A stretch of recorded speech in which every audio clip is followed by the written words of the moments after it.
Welcome back to this video. और इस video में हम स्टार्ट करेंगे आज से पहला प्रोग्राम, बेसिक जावा प्रोग्राम का।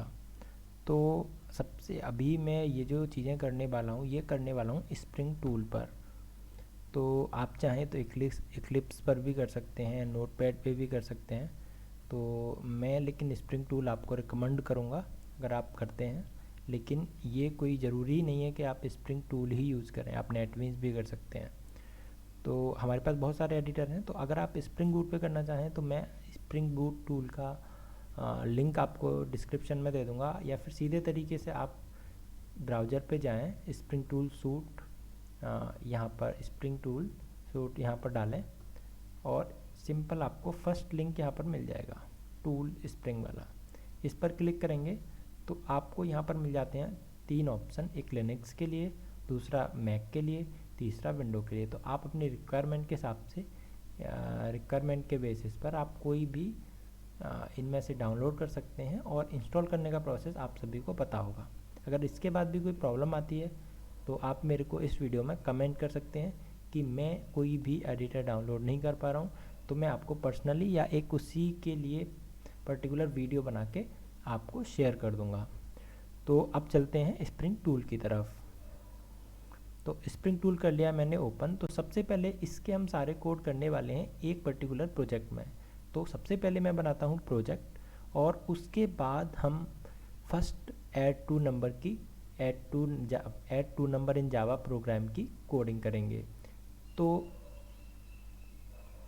प्रोजेक्ट बनाने के लिए हम जाते हैं फाइल पर, फाइल पे न्यू सेलेक्ट करते हैं, न्यू पर एच ओवर करते हैं या कर्सर लाते हैं, और उसके बाद जावा प्रोजेक्ट पे करेंगे हम क्लिक। यहाँ पर बहुत सारे ऑप्शन हैं, हमको स्प्रिंग का है या फिर स्प्रिंग स्टार्टर प्रोजेक्ट का है, इंपोर्ट गेटिंग स्टार्टेड कंटेंट, ये कहीं अगर अवेलेबल ऑलरेडी है हमारे पास। तो हमारे पास बहुत सारे ऑप्शन होते हैं, लेकिन हमें अभी बेसिक कोड करना है तो हम केवल जावा प्रोजेक्ट के अंदर जाएंगे।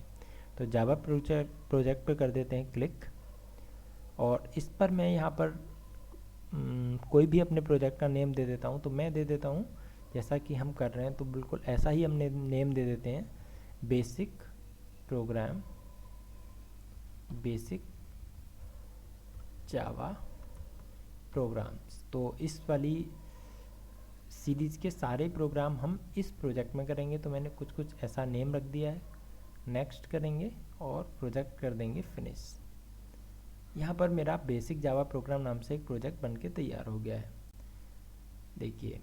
तो इसमें ये मेरी लाइब्रेरी है, JRE है, ये मेरी सोर्स फोल्डर है। तो सबसे पहले हम क्या करते हैं, एक चाहे तो हम पैकेज बना सकते हैं। तो अगर हमने अभी तक पैकेज, अगर आपने मेरी Java tutorial for Hindi, beginner Hindi के से अगर आप आए हैं तो आपने अभी तक पैकेज पढ़े नहीं होंगे। तो अभी के लिए बस आप इतना समझ लीजिए कि पैकेज बनाने के लिए आप न्यू पे जाइए और पैकेज पे कर दीजिए क्लिक, और यहाँ पर पैकेज का नाम हम दे देते हैं बेसिक प्रोग्राम। तो इसमें क्या होगा कि हम इस पैकेज में सारे वो प्रोग्राम रख लेते हैं जिसमें हम बेसिक से जो प्रोग्राम होंगे जावा के। अगर कोई और थोड़ा सा एडिशनल आएगा या कुछ जैसे पैटर्न वाले आएंगे तो उसके लिए हम पैटर्न नाम से पैकेज बना लेंगे, या स्पेशली कुछ नंबर को लेके आएंगे तो हम उनके लिए सीरीज़ को लेके आएंगे तो हम सीरीज़ वाले प्रोग्राम बना लेंगे। तो ऐसे ही हम सबके लिए पैकेज बनाएंगे अलग अलग, जिससे कि हमारा प्रोजेक्ट सिस्टमेटिक दिखे। एक्चुअली पैकेज हमारा ज़्यादातर देखा जाए सिस्टमेटिक, या मान के चलते हैं कि अगर हम किसी बहुत बड़ी यूनिवर्सिटी का बना रहे हैं, कोई प्रोजेक्ट बना रहे हैं, तो उसमें हम क्या करते हैं कि स्टूडेंट के लिए हम अलग पैकेज बना लेते हैं, इसमें स्टूडेंट की डिटेल होगी, या टीचर्स के लिए हम एक अलग बना लेते हैं पैकेज। तो ये तरीका होता है कोडिंग करने का, ये एक तरह से पैटर्न है, कोडिंग पैटर्न है। ये अपने अपने हर डेवलपर के भी तरीके हो सकते हैं कि वो कैसे करता है। तो अब मैंने कर दिया इसको फिनिश करके यहाँ पर मेरा बन गया है बेसिक प्रोग्राम नाम से पैकेज। अब यहाँ पर हम बनाएंगे पहली क्लास जिसमें 2 नंबर को ऐड करेंगे। तो मैंने कर दिया राइट क्लिक, और राइट क्लिक करने के बाद न्यू, और न्यू पे जाने के बाद मैं आ जाता हूँ क्लास पे। यहाँ पर हम ऐड टू नंबर का बना रहे हैं, तो मैं कुछ ऐसा ही नाम रख देता हूँ इसका, ऐड टू नंबर्स। और इसमें हमें मेन मेथड चाहिए होगा, तो हमें लिखने की ज़रूरत नहीं है। हम यहाँ पर चेक करेंगे पब्लिक स्टैटिक वॉइड मेन, और यहाँ पर कर देंगे फिनिश। अब इसके बाद क्या हुआ, ये मेरी जावा फाइल तैयार हो गई जिसमें मेन मेथड मेरे को ऑलरेडी बना हुआ है। तो हमारा प्रोग्राम था ऐड 2 नंबर का।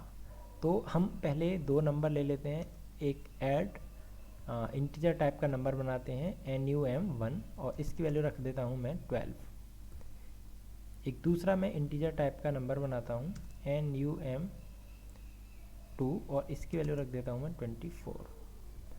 अब मेरे को इन दोनों का